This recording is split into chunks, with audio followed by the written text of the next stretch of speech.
One thing that really sets the Arrows apart is the size of the organization. It's not so big that you get lost in a number, and it's not so small that you don't have room to succeed.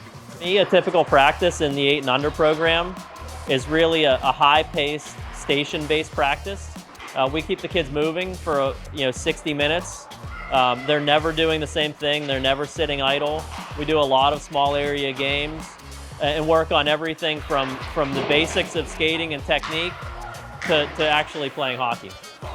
One of my favorite parts about being a member of the Armstrong Arrows organization is because I believe that we are family here and that we all try to support each other. Since I became the Armstrong hockey director, it seems like everyone's willing to put a hand in to try to help out because everyone wants to see the program achieve.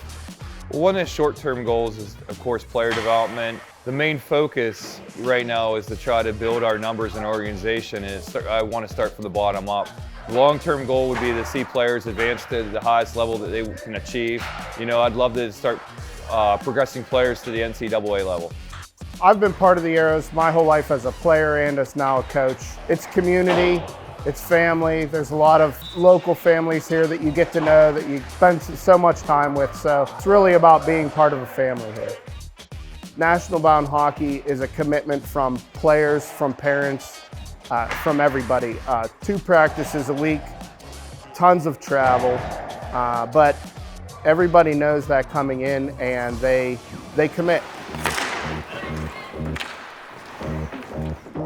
With girls hockey, systems are important because there's no checking involved, so you have to be a very good systematic team.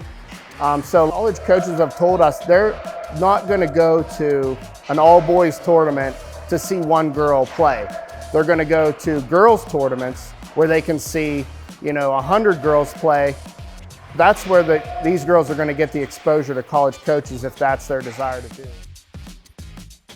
We're a small market league or organization, so I think that we have to be willing to change and pivot pretty quick because we don't get the draw of the number of players that some of the other organizations get. I want to see us grow, so I'm all about people bringing new ideas in, what do we got to do to continue growth? I tell friends all the time to sign up and get their kids to play hockey. We have different levels of hockey at almost every skill level to allow someone from pure beginner to an elite level player to play on one of our teams. Back when I played, it seemed like hockey involved a lot of conditioning. I think some teams still do a lot of conditioning, but I really believe in getting my conditioning from making my players give me 100% on every drill.